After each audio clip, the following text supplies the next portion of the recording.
اعوذ باللہ من الشیطان الرجیم، بسم اللہ الرحمن الرحیم۔ میں اسد اللہ آپ کی خدمت میں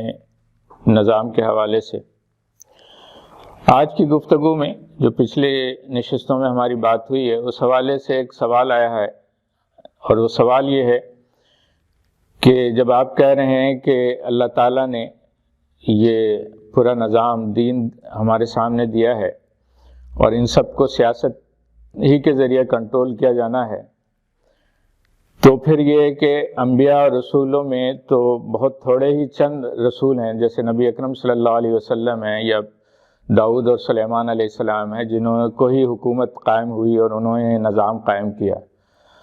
تو پھر بقیہ رسولوں نے اور انہوں نے کیا اس میں ناکام رہے، یا ان کو جو ہے وہ دین قائم کرنے کا حکم نہیں دیا گیا تھا؟ تو یہ اس کی حقیقی صورتحال کیا ہے؟ تو اس سوال کا جواب یہ ہے کہ ہمارے یہاں بدقسمتی سے آج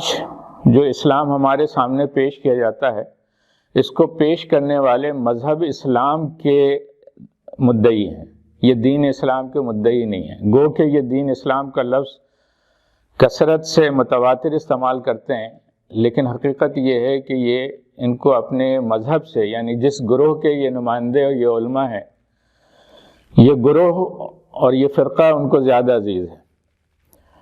اور چونکہ دین قائم کرنے کے لیے ایک مشقت اور ایک جدوجہد اور وہ قوتیں جو نظام باطل کو قائم کیے ہوئے ہیں ان سے ایک ٹکراؤ کی کیفیت پیدا ہوتی ہے، لہٰذا یہ اس ٹکراؤ کی طرف جانا نہیں چاہتے، اور ان کے ساری بھاگ دوڑ جو ہیں وہ اپنے اپنے مکتب فکر اور اپنے اپنے مسلک کی تحفظ اور اس کے بقا میں صرف ہوتا ہے۔ اس لیے وہ حقیقت بیان نہیں کرتے، اور جو حقیقت بیان نہیں ہوئی جس سے ایک بہت بڑی غلط فہمی پیدا ہوئی ہے، اور اس غلط فہمی اس سوال میں نہ صرف ظاہر ہے بلکہ یہ سوال بہت سارے لوگوں کے ذہنوں میں ہے کہ صرف چند رسولوں نے جو ہے حکومت قائم کی۔ اول تو یہ ہے کہ جب ہم یہ کہتے ہیں کہ رسول اللہ صلی اللہ علیہ وسلم نے ایک پورا سیاسی نظام قائم کیا اور اس کے بعد اس کو خلفائے راشدین لے کے چلے، تو بحیثیت نبی اکرم صلی اللہ علیہ وسلم کے امتی کے یہیں پہ بات ختم ہو جاتی ہے کہ جب نبی اکرم صلی اللہ علیہ وسلم نے قائم کر کے وہ ہمارے حوالے کر گئے اور خلفائے راشدین نے اسے چلا کر کے دکھا دیا، تو پھر یہ امت کی ذمہ داری کی حیثیت سے ذمہ داری ہے کہ ہم اس نظام کو دوبارہ قائم کریں۔ لیکن یہاں وضاحت ضروری ہے، اور وہ تاریخ ہم آپ کے سامنے رکھیں گے جس میں بتائیں گے کہ کس طرح رسولوں نے اپنے اپنے ادوار میں اس نظام کو قائم کیا۔ اس حوالے سے آپ سورہ شورى کی آیت نمبر 13 کو اپنے سامنے رکھیں، جس میں اللہ تعالیٰ نے نبی اکرم صلی اللہ علیہ وسلم کو مخاطب کر کے فرمایا، شرع لکم من الدین ما وصی بہ نوحا، ہم نے آپ کے لیے وہی دین کی نصیحت کی ہے جو ہم نے نوح کو جو شریعت کے جس طرح دیا تھا، اسی طرح وہی اللہ ہے جس نے اس شریعت کی اس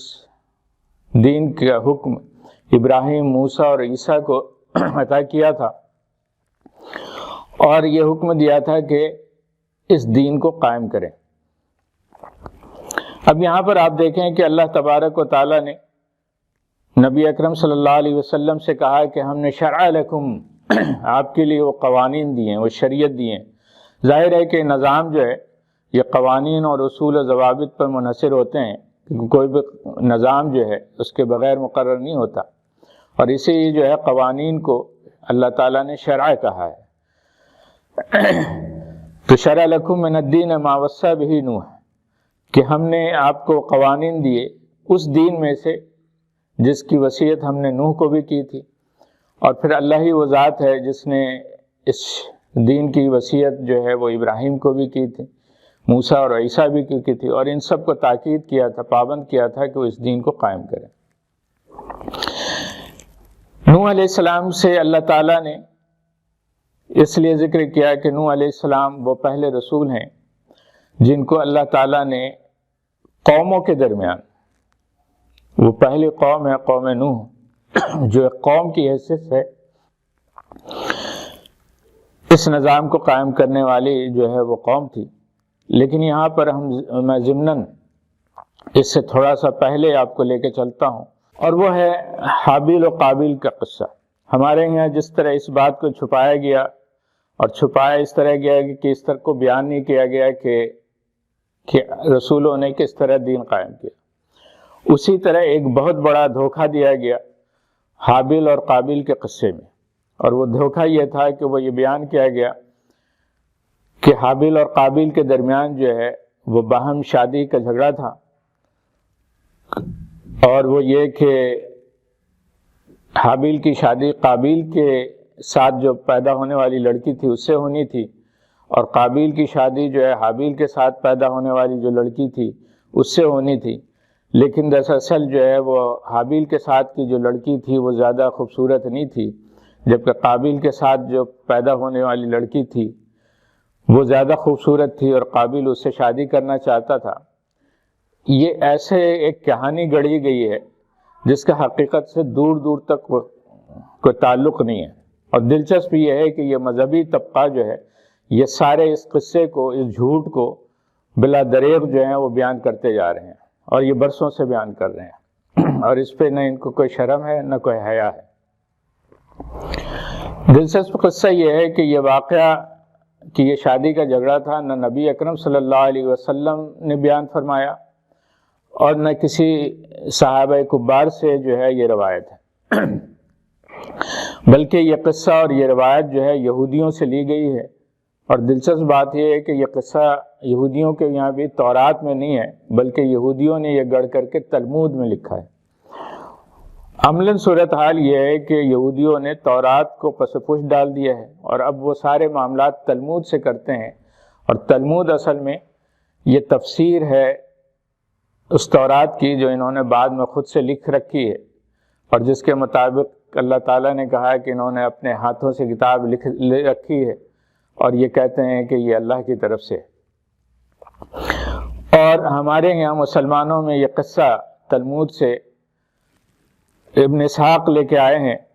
یہ وہ ابن اسحاق ہیں جنہوں نے نبی اکرم صلی اللہ علیہ وسلم کے حوالے سے بھی بہت سارے قصے اور واقعات کی ایک گڑھی ہوئی سیرت کی کتاب لکھی تھی. اور اس میں چونکہ اتنی گڑھی ہوئی بات تھی کہ یہ وہ دور ہے جب امام مالک رحم اللہ علیہ مدینہ منورہ میں موجود تھے، لہٰذا آپ نے جو ہے لوگوں کو اس کی اس کتاب سے جو ہے کو پڑھنے سے منع فرمایا. تو ابن اسحاق جو ہے وہ مصر چلا گیا، اور وہاں اس کی یہ گڑھی ہوئی قصے اور کہانیاں خوب چلیں، اور یہی گڑھی ہوئی قصے کہانیاں جو ہیں وہ مصر سے پھیلتے ہوئے ہمارے یہاں مدارس اور اس میں جو ہمارے مذہبی طبقوں کے اندر آئیں. یہ حابیل اور قابیل کا قصہ جو ہے اللہ تبارک و تعالیٰ نے سورہ مائدہ میں بیان کیا ہے. اگر آپ آیت نمبر سورہ مائدہ کی 27 سے لے کے آنورڈ جو ہے وہ 32-33 تک دیکھیں تو اس میں جو ہے آدم کے 2 بیٹوں کا قصہ بیان کیا گیا ہے. اس کے علاوہ جو ہے قرآن مجید میں یہ واقعہ کہیں عملاً پیش نہیں ہوا، اور یہ واقعہ یہاں کیوں پیش ہوا اس کے لیے آپ کو اس سے پہلے جو ہے آیت نمبر 20 سے آپ اس کو مطالعہ کرنا پڑے گا. اور وہ آیت نمبر 20 سے یہ ہو رہا ہے کہ اللہ تعالیٰ جو ہیں وہ واقعہ بیان کر رہے ہیں جب موسیٰ علیہ السلام بنی اسرائیل کو مصر سے نکال کر کے فلسطین لے جا رہے ہیں، اور ابھی جزیرہ سینا میں قیام ہے تاکہ جو ہے وہاں شریعت کا جو ہے وہ مصر میں فلسطین میں جا کر کے اس پہ عملاً اس کا نظام قائم کیا جائے. لیکن بنی اسرائیل کے جو سرداران ہیں وہ اس کے مخالف ہو گئے ہیں، اور انہوں نے جو ہے وہ اس دین کو قائم کرنے سے عملاً انکار کر دیا. یہاں بھی جب نبی اکرم صلی اللہ علیہ وسلم خیال ہے کہ سورہ مائدہ جو ہے وہ نفاذ اسلام کی صورت ہے، جس میں کہا گیا ہے کہ اس دین کو جو اللہ تعالیٰ نے نازل کیا ہے اگر اس کو نافذ نہ کریں تو نافذ نہ کرنے والے ہی فاسق ہیں، نافذ نہ کرنے والے ہی ظالم ہیں، اور نافذ نہ کرنے والے ہی کافر ہیں. تو اس ضمن میں چونکہ یہاں پر بھی مدینہ منورہ میں جب وہ نظام جو ہے نبی اکرم صلی اللہ علیہ وسلم قائم کر رہے تھے تو اس کے اولین مخالف یہی بنی اسرائیل و یہود تھے، جس کو اللہ تعالیٰ نے سورہ بقرہ میں مخاطب کر کے کہا کہ وَلَا تَكُونُوا أَوَّلَ كَافِرٍ بِهِ، حالانکہ تمہارے پاس اس سے پہلے بھی دین اور نظام آ چکا ہے جس کے تم علمبردار بنائے گئے تھے، اور اسی بنیاد پہ تمہیں دنیا پہ فضیلت دی گئی تھی، لیکن حقیقت یہ ہے کہ تم اب بھی یہ ہے کہ اب جب میرے رسول محمد رسول اللہ صلی اللہ علیہ وسلم اس نظام کو دوبارہ لے کے آئے ہیں تو تمہیں چاہیے کہ اس کی موافقت کریں، اس کی حمایت اور اس کے پشتیبان بنیں، نہ کہ اس کے انکار کرنے والے بنیں۔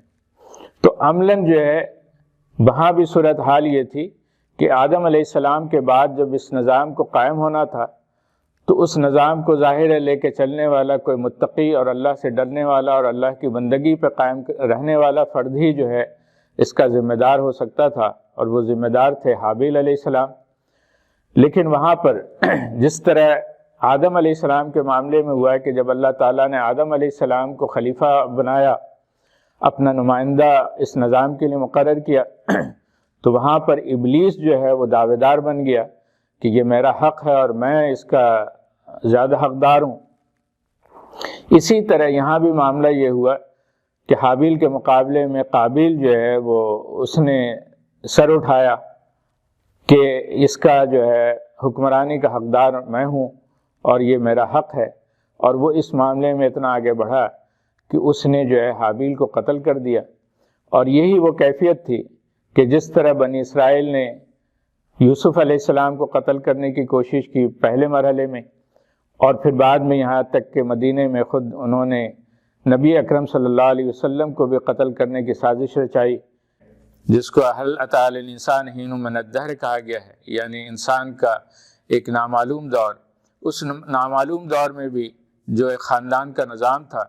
اس کو بھی اللہ تعالیٰ نے